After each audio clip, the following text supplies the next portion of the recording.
Vale, pues si os parece bien, bueno, vamos a empezar. Vale. Welcome everybody to this new seminar, this webinar of this cycle of complexity and COVID-19 that we are organizing as the Institute of Complex Systems at the University of Barcelona and also by complexitat.cat. And remember, so it's in a series of webinars that we started in the first part of the seminars during the summer, and now we have a second part of the cycle. A few weeks ago, we had this conference by Alexander Balzac, which was about the biological effects of the virus. And today we have a completely different approach, not approach, which say completely different consequences of the pandemic, which is about the economic effects. And after a Christmas break, we will have the last one of this cycle by Lucas Lacasa on more how to reorganize some of the settings also in this emergency.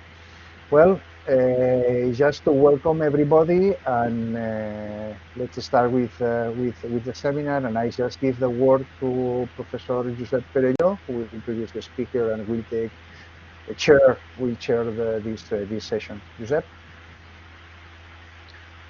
Hello, good afternoon. Yes, that's my work here. So I to introduce the speaker, Maria del Rio-Chanona. And the current speaker is a researcher in a very interesting institute, the Institute of New Economic Thinking at Oxford University. And I'm just quoting the webpage. Is a multidisciplinary research center dedicated to applying leading-edge thinking from the social and physical sciences to global economic science. So that's more or less also the frame of the kind of way of thinking that I think that this institute is just moving forward in this cool also world of science, of economics, and also how it is so difficult to sometimes connect, the social and physical sciences to this sometimes much more strict economic world, and particularly in this context, I think that this presentation is specifically relevant because the presentation that Maria is going to give us is about the economic impact of the COVID pandemic, where we know, at least of being physicists here or being people like are working in complex system science, so things might be very difficult to be estimated, and also we need to take into consideration a very different vision, maybe the one that is currently being taken by much more the more classic understanding of economics. So just with this very short introduction, so I would like to give the word to our speaker today, and also we are very interested to listen about which are the kind of complex system perspective that can be taken to better estimate the economic impact of the COVID crisis. So thank you very much for being here, and I just leave you the space to share the screen and to give your presentation. Perfect. Thank you very much. Thank you very much for the kind introduction and for inviting me to give this seminar. So hopefully you can see my screen right now. Yes. Perfect. Great. Well, thank you very much. To talk about the economic impact of the COVID-19 pandemic, and in particular about non-equilibrium model, right, which is all about complexity. This is work done in collaboration with Penny, Tony, Marco, Francois, and Doyne. Most of us were at some point at the Institute for New Economic Thinking in Oxford. So I'd like to start this talk by asking, who's the most vulnerable to the COVID-19 pandemic? So if you've been following the news, you might be thinking, well, it's the elderly, people with pre-existing conditions such as asthma and diabetes. And yes, of course this is true, but we think there's also another perspective of this, and is people that are vulnerable due to their day-to-day life, to their economic activity. So for example, doctors are more exposed to the virus, even we had a lot of young doctors perishing because of this. And also people that may not be affected due to the virus itself, but because of the nature of their work, they just cannot work, and then their income is compromised, and that has a lot of health consequences as well. So in a way, we're seeing this as an early stage diagnostic, identifying the vulnerable population that might allow us to develop better safety nets. Okay, so how do we do this? Well, we thought, well, how's the economy affected, right? And, you know, in economics, we always talk about the supply side and the demand side. So in supply side, we talk about supply of labor, right? So many industries were considered non-essential, for example, restaurants, and then you had to shut down. And then if people could not work remotely, they just cannot work at all. So those are the industries affected from the supply side.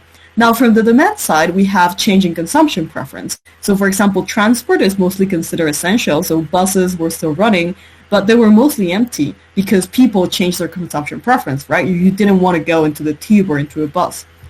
Okay, so what we did basically is we got data. This was done basically April this year, so it was very early. And we took whatever data we could to calibrate this supply and demand shocks, and then we fed it into a macroeconomic model. And that's what I'm going to talk about today. So I'm going to start with the supply. So the way we thought about it is, well, who is essential and who can work from home? Now, to do that, we know industries, and then the Italian government was one of the first to give a list of which industries could continue operating or not. And then from the occupation perspective, we have data about which work activities they perform. So we can rate work activities of, you know, you can do it remotely or not. And then we can see which occupations, workers of which occupations can work from home. And if they can't work from home, we can see if they're linked to an essential industry, which, you know, even if you can't work from home, you cannot go to work because it's essential. So we developed this remote labor index, as I said, just rating work activities. And what we find is things you find intuitive. So, for example, education in mathematics can be done remotely, while construction and farming is very unlikely to be done remotely. And I'm going to talk about a lot this duality between occupations and industries because due to the plot I showed a couple of slides ago, we can always map information from one to the other. And we can see, you know, industries that can be done remotely is more like finance and information, while agriculture and forestry and fishing is not done remotely as much. Okay, so this is about people that can work from home. But now, you know, what about if you're in an essential industry? So we think for the supply shock, it's important to consider two things. One, on the horizontal axis, the remote labor index. On the vertical axis, the fraction employed in essential industries, right? And the people we're worried about is the people that cannot work and whose income might be compromised. And they're on the bottom left quartile, right? So, for example, dishwashers, rock splitters, roofers, people that are not considered to have a purely essential job, but they can also not work remotely. And then, you know, we said, well, you know, what's the amount of the workforce that cannot work? So, you know, we have this chart, and we consider that, you know, you can't work if you're not essential, you can't work remotely. The people at the intersection are around the 19% of the US population. Okay, now let's talk about the demand side. Now, the demand side is a bit more complicated, and since we wanted to do this, all this work is focusing on predicting. We did it early on. The one thing we could find is from the Congress Budget Office, an intensive pandemic study where they say, well, in a severe pandemic scenario such as the Spanish flu, then you'd see, you know, agriculture and mining decrease by around 10%, transport around 67%, and things like art and recreation by 80%. So we merge both of them, and then we consider, well, you know, the shock is the maximum between the demand and supply, right? So we have cooks are affected by both supply and demand, meaning like they're not allowed to work, but even if they were, people don't want to go to them. And this is for, you know, early stage of the lockdown. Airline pilots, for example, they have no supply shock because they're considered essential, but there's no demand because people don't want to travel. And then, you know, we have a variety of effects for different people in different industries. From the industry side, it's very similar. We see, you know, entertainment is hit by both. Transport is demand. And again, you know, when it comes to manufacturing and retail, it really depends on the nature of your industry and the nature of your work if you're hit by supply and demand. We also, there was an increase in demand of health according to the CBO pandemic, so that's why you see a positive shock here in the sense that people might demand more health. That we can discuss later on because in reality there was an increase in demand of health for particular things, but for other things people actually started consuming less of the health sector. Okay, So can we translate all of this into economic costs, right? But by the way, if anyone has questions, please just stop me. I'm very happy to take questions mid presentation. Okay, so economic losses, right? So we went to employment, and from the supply side, as I said, we said it's around 19% of the U.S. labor force that cannot work. Now, this is not unemployment, right? We're considering this as a shock of people that cannot work. It doesn't mean you become unemployed because there might be contracts and other things that it doesn't mean like you're immediately fired. From the demand, there was a 13%, and of course there's some overlap in here. So in total, we saw a 20% decrease, a 20% shock to employment. Now we said, well, out of all those people that cannot work, what's the percentage of their wage? And it's only 16%. So they start saying, oh, maybe there's, the people that cannot work are not the richest. To value added, this we go from the industry side. And we see a 20% shock into the value added, right? That this is the percentage of value added that cannot be, the production that cannot be produced due to the pandemic in the industry side. But let's dive in more into what I said here about, employment having a 23%, but only representing 60% of wages. So what we did is we split the population into wage quartiles. So, if you're in the bottom 20, in the bottom quartile, it means you make less than 25% of the population. While if you're in the top quartile, it means you make more than 75% of the population. Okay, and what we see is that, the percentage change in employment, so the shock, it's 41% for the first quartile and only 6% for the fourth quartile. It means like, if you're poor, there's a relatively high chance you won't be able to work. Well, if you're rich, it's just a 6%, which is pretty low. And then we saw what they represent in wage, right? So of course, the top quartile a lot of money, so it's a 17%, but the bottom quartile is 31. So even in monetary amounts, it's the poor people that are paying for the pandemic, right? So it's not just unemployment, but also on the total share of lost wages, which is quite important because this means it's a proxy maybe for like the demand shock we'll experience as well.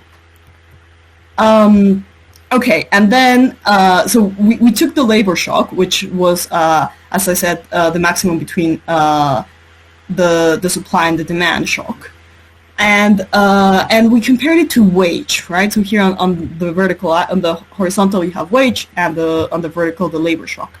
We have the dots are occupations, and they're color-coded by the exposure to infection according to ONET. And what we see is, well, first, poor people with low wages tend to have high labor shocks, right?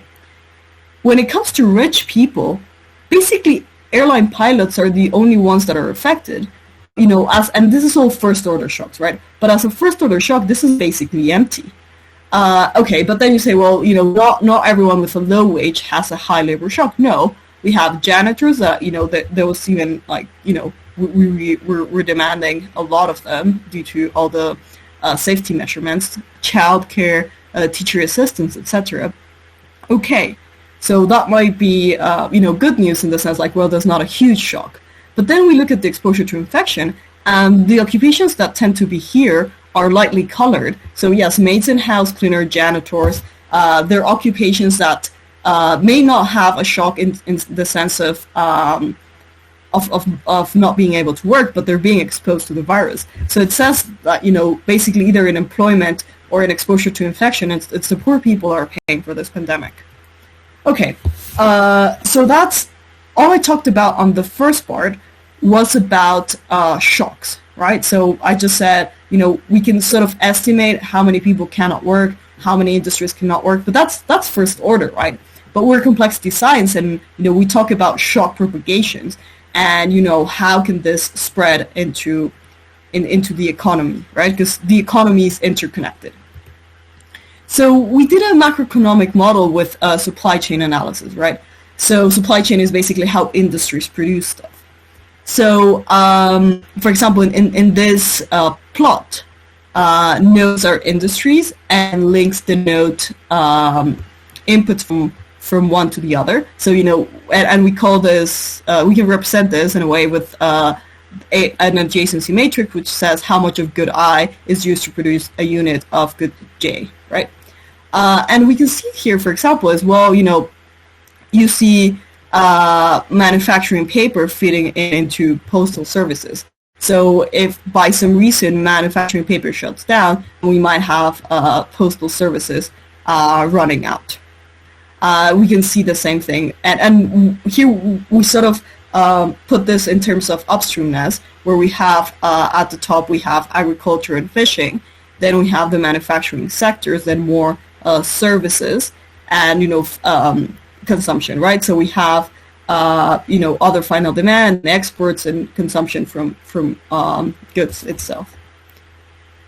Okay, and we built this macroeconomic model, and so one of the things we built this new model is because the COVID impact, it's different in many ways. First of all, it's at the beginning with the lockdown, it was a supply shock because as we saw in the previous slides, the supply shock tended to be harsher at the beginning because of all the lockdowns. But as we will see, demand shocks at the end are the ones that permeate. I mean, now we're entering sort of second lockdown and sometimes even third lockdown.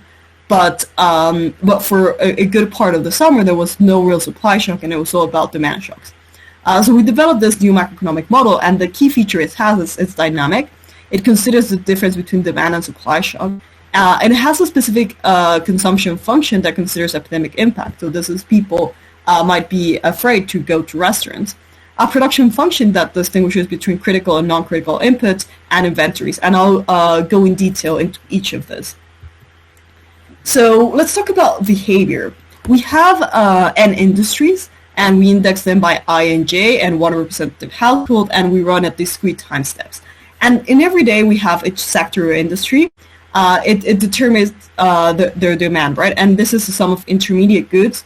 So intermediate goods are, for example, things other industries demand. Consumption demand, which is, how us regular people consume from that industry, for example, on restaurants.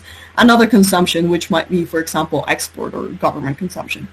Now, each sector I tries to produce as much as they can to satisfy the demand, but they might face constraints due to labor force or input bottlenecks, right? Sometimes, when we talk about the supply chain, maybe this industry was not shocked, but an industry previously to mine was shocked, so then that propagates. And if one sector is constrained and cannot satisfy the demand, it just divides proportional to their inputs, right? And we have hiring and firing, and state variables are updated. Okay, so how does time run? Well, we started at an initial steady state. This is pre-pandemic, the pre-normal. Then we have a lockdown economy. We have supply shocks and the consumption shocks, right? And then we assume the lockdown starts and then ends. And the post-lockdown economy is one removes the supply shock because, everyone can go back to work. But we still have the consumption demand shocks in a partial way because people are still, not consuming as much. At some time at the end of the pandemic, we would remove all shocks, right? And this is, a long time. Now with the vaccine, maybe it's starting to be a bit closer. Okay. So, as I said, the difference in the nature between demand and supply shocks, and this is not only how we calculate them, but how we behave. When it comes to supply shocks, and for example, paper manufacturing, they only affect during the lockdown, right? Because it's only the time where you cannot work. So, for example, paper manufacturing has a supply shock, and it only lasts during the lockdown. Well, the demand shock, if we focus, for example, on restaurants, it has a high shock during the lockdown, and then it eases out, but it goes slowly down because people, their income might be compromised, so they might not want to spend, but they might be scared of catching the virus. You also have, restaurants have to have different spaces in their tables, so all of those demand shocks are slowly decaying. And well, for example, the electricity sector is a sector we consider that had no shock because they're essential and people kept demanding this. Okay, and I'm going to go a bit more into the detail on how we do the demand shock. So, the total demand is DIT, and it's given by the sum of intermediate orders. So this is from other industries that demand that input, the consumption demand. So this is, us final consumers going to restaurants or going to retail, and other final demand, which is more like exports. Now, when it comes to intermediate orders, you have, it's given by the technical coefficient matrix, which is, this input-output network where it says the inputs an industry I needs from J. But then we also have a target inventory. And what we see is that we assume that industries want to have a certain amount of inventory and they want to fill it in. So if the goods they have are different from the target inventory, they're going to demand more of that order so they can fill the inventory. The good thing about the inventory is that it will allow them to produce stuff even when there's a bottleneck, right? Of course, when they are depleted, then you cannot produce. And then when it comes to consumption, we have a theta IT, which is the preference. So it means, people in general tend to consume more restaurants that, you rarely ever go to the manufacturing industry and buy some steel. And it's time dependent according to the mobile consumption function, which basically models something like this, right? So depending on time and depending on the state of the pandemic we're in, you're going to reduce your demand and we have the theta and the total one. Okay, so that's the demand. Now what's happening with supply shocks? Okay, so we initialize our model when we have supply shocks, and so here the supply shocks are, as I said before, it's the people that are not essential and cannot work remotely, right?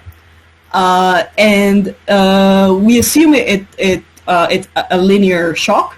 So Li0 is the total labor you demanded at time 0 from industry I, but at time t, you take into account this supply shock. The supply shocks don't depend on t because they're fixed during the lockdown. And then, supply shocks limit the productive capacity of industry. So, if at time 0 you produce xi, and you had labor Li0, now that might be reduced due to Lit, right? Because you cannot, you don't have the labor to produce whatever your industry is producing. And now I'm going to make a little bit of a parenthesis to talk about production functions, which are something we talk a lot about in economics. So we assume this, there's two extremes in a way. There's the Leontief production function and the Cobb-Douglas production function. In the Leontief production function, you say every input is critical.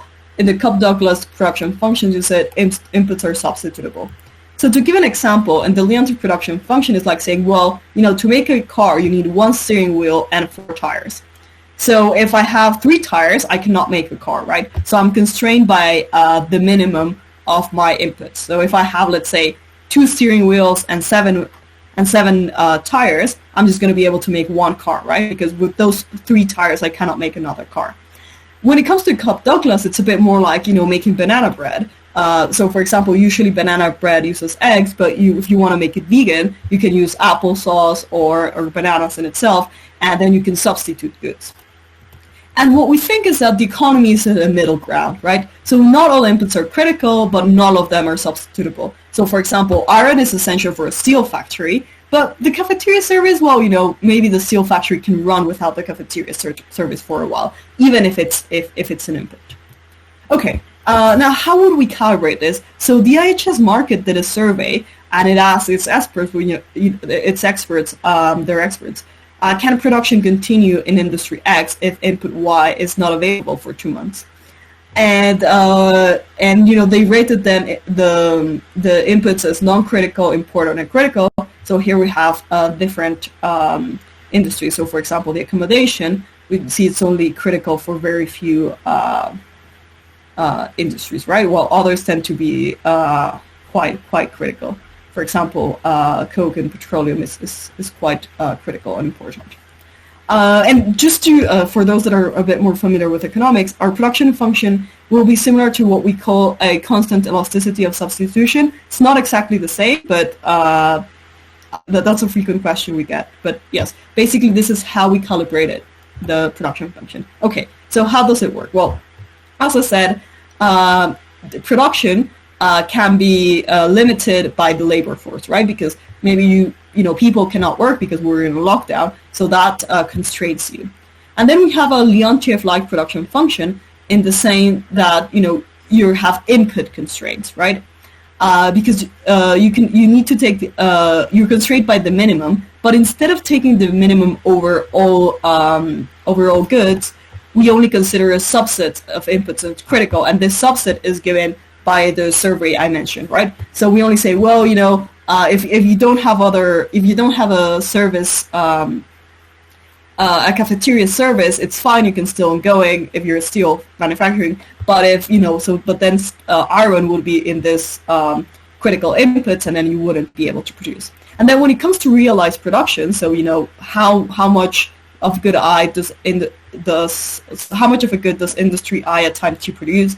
Then you take the minimum of three things. One is the demand, right? I'm not going to produce more than it is demanded because then no one would buy it. But maybe the demand is a certain amount, but I cannot reach that demand because I'm constrained by inputs, because I don't have the iron to produce the steel that's demanded. But maybe it's not the inputs that are actually limiting me, but maybe it's the capacity. Maybe it's because I have everything in my factory, but I just cannot get the workers there because we're in a national lockdown. So that's how our production works. And then, and just to clarify one thing, when it comes to how we split the demand, the thing is, if you're constrained, let's say, by labor, then maybe you're not going to be able to meet the demand of the intermediate orders of another industry, and that's what creates input bottlenecks that propagate.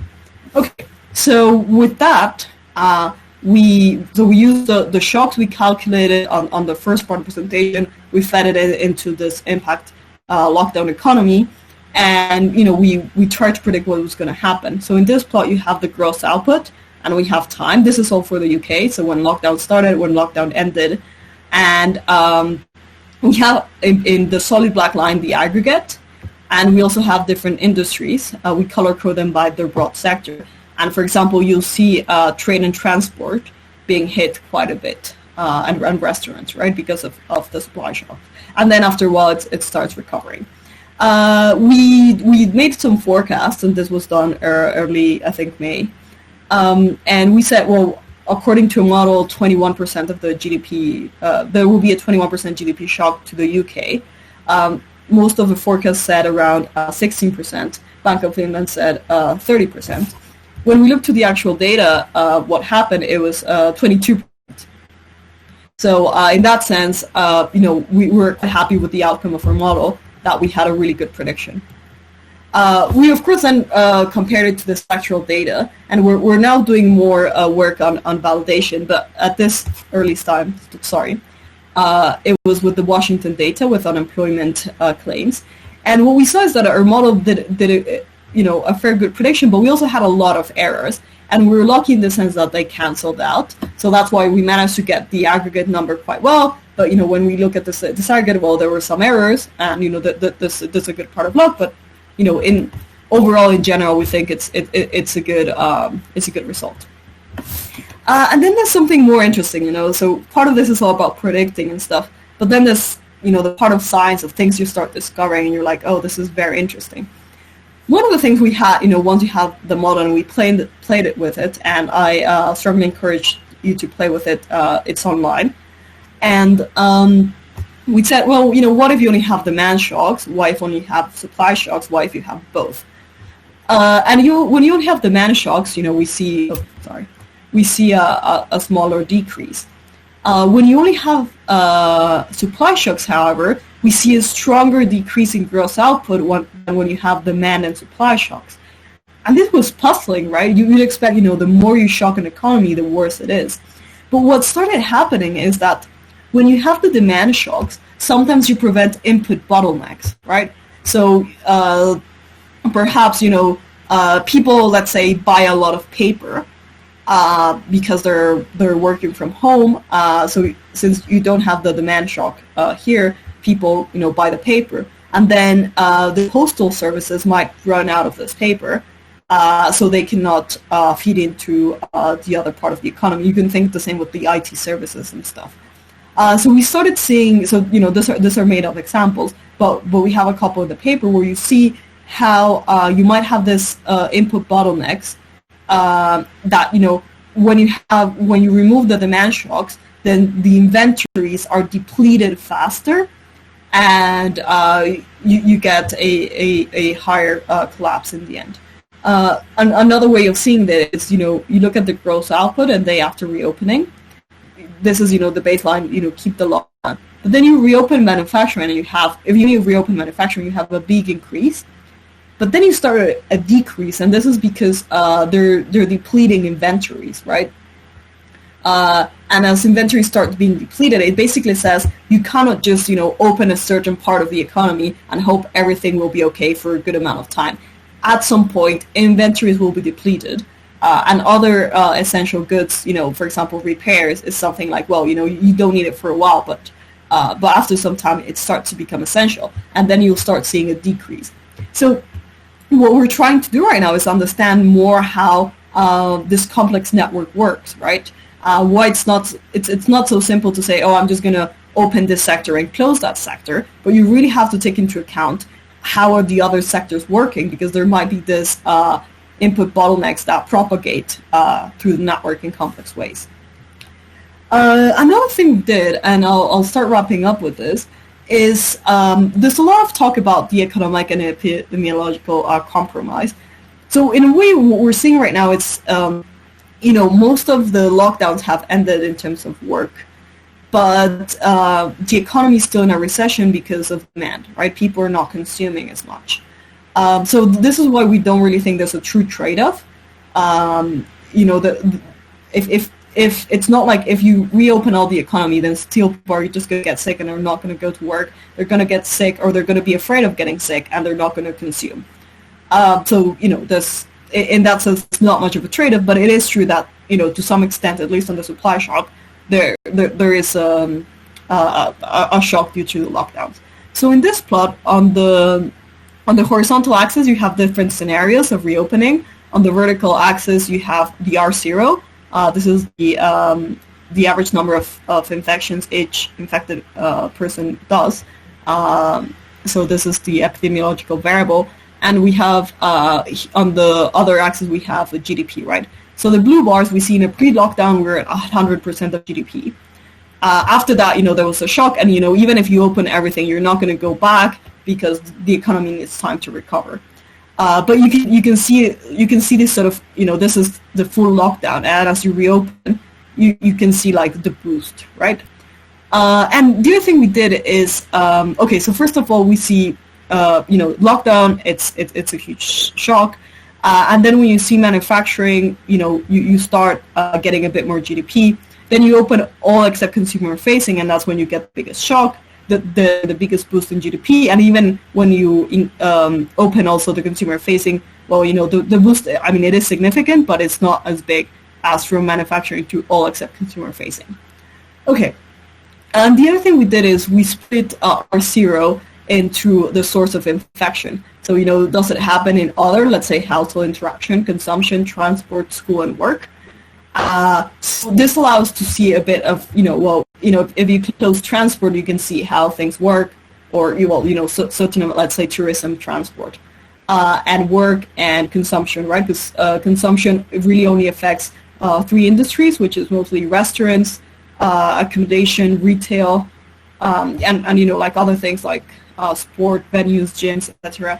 So you can see basically a trade-off between, when you close consumption, here, for example, you see like, a lot of infections happen in consumption, while in other work, just by going to work, maybe not that much. So, when we saw this, it seems to say that, opening all, the biggest boost in GDP is when you open all sectors except consumer facing. So that's, non-essential retail and restaurants. Of course, this was done very early on. This was done also, I think, in May. And now we're working, and we're interested in getting more feedback from epidemiologists and collaborating to see how we can do a chart similar to this, but which is more realistic and actually involves an epidemiological model with contact networks and all of that. But yeah, this is sort of the first crack we took at it, and it's all on this working paper, and we're soon going to release another one with more validation now that the actual data is out there. And with that, I'll give the conclusion. First is the economic costs of the pandemic are distributed differently among income classes, right? Not everyone's suffering the same. It really depends on the nature of your work, and this is really talking about safety nets. We very much encourage. So this is basically two papers. The first one is about doing this first order shocks. If you didn't like the assumptions we used in our macroeconomic model, that's fine.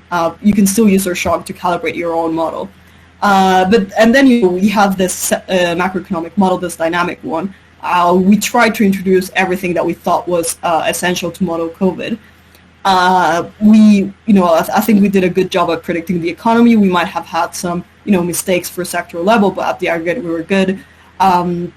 And we also find, that second order effects are complex, and we see coordination failures in the supply chain, such as the bottlenecks I showed. And, further work, it of course talks about the hammer and dance. How do we keep the epidemic under control, mitigating the economic damage? Also talk about demand recovery, because at the moment, even though supply was the big thing at the beginning, right now we're seeing more of a demand shock where people have changed their consumption preferences. With that, I'd like to say thank you. We're nearing a year of the pandemic, and I know it's been a tough year for everyone, and I just want to send everyone a remote hug, and I'll give some references, and that's it. Thank you very much. Thank you, Maria. Very interesting talk, and too many, maybe that's perfect because we have a lot of topics that can be discussed here. So I think now thank you. For questions.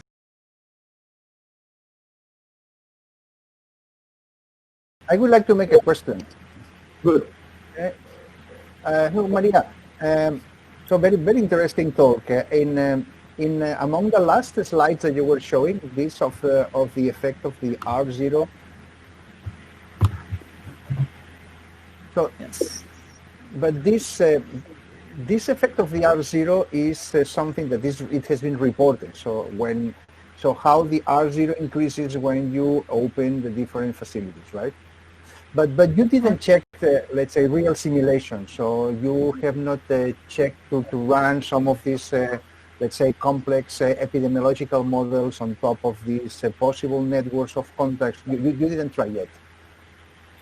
No. So this was work we did. I think it was. I think this came out because the first one came out in April, and I think the second one was in May. So we didn't have enough data. So what we did is, I have my backup slides here. So we surveyed previous literature, and this was actually on tuberculosis spread, and we mapped this data into what a share of intensity-weighted contacts happens at work, school, consumption, and transport. And with this, we mapped it into, we mapped this. Basically, what we did is we did a basically SIR model. But we would split the beta into work, school, consumption, transport, and household interaction. And this is how we calibrated it. So it's a very rough thing.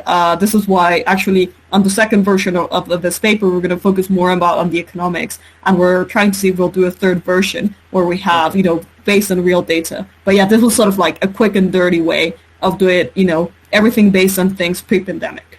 That was sort of the goal, yes. Oh, okay. Thank you very much. Any question around? Any other question? Yeah, in between I can make you one, Maria. Yeah, I have always this very general question, because also the COVID crisis also, especially in the context of economics, has risen maybe quite different scenarios than the ones that they were just being investigated by research groups worldwide. So it provides a kind of a scenario that maybe we were not testing that much this kind of situation, right? So yeah. I think that what is really nice from your kind of work is that also you are able to provide this scenario.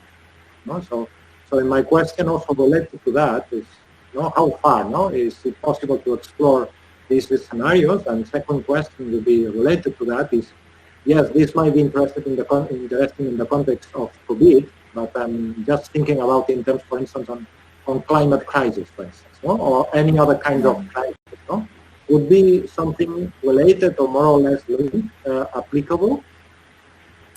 Right. Yes. So it's actually very interesting because, as you said, COVID is new in a different amount of ways. This is why we decided to make this macroeconomic model that considered these things. Some literature developed on, for example, natural disasters. So, for example, when an earthquake hit Japan, that was another part that would hit the supply, but that didn't hit the demand that much. So that's why you really have to develop a new model to do this. Now, as you said, I think the interesting thing is this happens, and all of a sudden there's a lot of models being developed for pandemic impact, and you start discovering new stuff. Such as the input bottlenecks that you mentioned that allows us to give other stuff. And this is, during a pandemic, it's perhaps the moment where we're most out of equilibrium. So when we talk about equilibrium in economics, we say supply equal demand. But in a pandemic, we had toilet paper running out. Some labor was increased, some demand for labor decreased. So we're considerably out of equilibrium. So this is what we're trying to push towards. We really need this out of equilibrium models because okay, right now it's for a pandemic, and we're not saying we need out of equilibrium models for the next pandemic. I mean, we do, but also because climate change is something that's going to strike, or who knows? There's also talks about like automation impact. But yes, climate changes. So it's changing the weather. It will have a shock on agriculture, which can propagate downstream. And this the climate, it's I mean, I guess this audience knows it than I do, but it's quite complex and it has a huge impact on the economy. So yes, in the sense, what we're doing is, so we have this pandemic and we're developing this model, but it's important to make them broad in a way that we can apply to other things that might trickle down, such as you say, climate change. Just to finalize, maybe I would like to close also the workshop. I don't know if you have made a very intense number of publications during this period, right? So, and that's wonderful. But you already mentioned something about future efforts that can be or need to pay further attention. What do you think that it's maybe the next step, that can be possible? You already mentioned something about it, right? Right. Thank you. Yes. So we published 2 papers on this. Right now we're doing more validation on the second one because, at the moment we're focusing on our prediction, but now we're really trying to see, what are the things we got right? What are the things we got wrong? And this is related to in the end we want a model that works, right? And we want a model that works for climate change and other stuff. So, we got lucky on this one, but, odds are there were things that we did good. So we really want to extract that thing. The second thing we're focusing on is on the epidemics. Trying to couple this with epidemiologists working on contact networks and trying to build an overall model that can assess this, because like the vaccine is arriving, but it will take some time, and it's important to know how this will develop. And the other thing I'm really interested in is in labor. So actually most of my work is in labor economics. And there's been a huge shift due to COVID. COVID is accelerating, for example, automation. It's pushing to automate. For example, if it depends on the country you were in, but in several restaurants you would go and order things on an app, and that's basically automating a waitress, right? Like in the end, if that's something that sticks, and we do that from now onwards, you'll need less waiters, right? So it's pushing towards automation. And I think we're looking into understanding how that might impact labor and how might we recover and, switch people from one place to another so that they can still work. And finally, the green recovery is a huge thing, right? There's been a bunch of work and a bunch of people have been displaced. Now we need to recover, but we might do a green recovery, right? We should invest in green sectors so that we avoid other stuff. So yes, I think that would be my concluding remarks. And of course, if you guys have other ideas, I'd love to hear them out because there's plenty of research to do in this area. You're totally right. Yeah, but I think that it opens also a very different perspective of what that can be done in the context of economics, and especially from this perspective of using networks and also using this kind of dynamics, and also in this effort to even open up our imagination about possible scenarios and then try to understand how things are happening in the different situations that we can anticipate. Right? Yeah. So I don't know. Yeah. So Albert, I don't know if you want to close with some words in the seminar. Yeah. If there are no more questions, so we have been discussing. It has been really a pleasure having you. I would like to look at the slides patiently, because it was it was very intense, but it was clear. But we need some time to digest it. And okay, I think okay, I will send you some message, because we have been working in let's say some problems relating economy and epidemics. Have to think about that.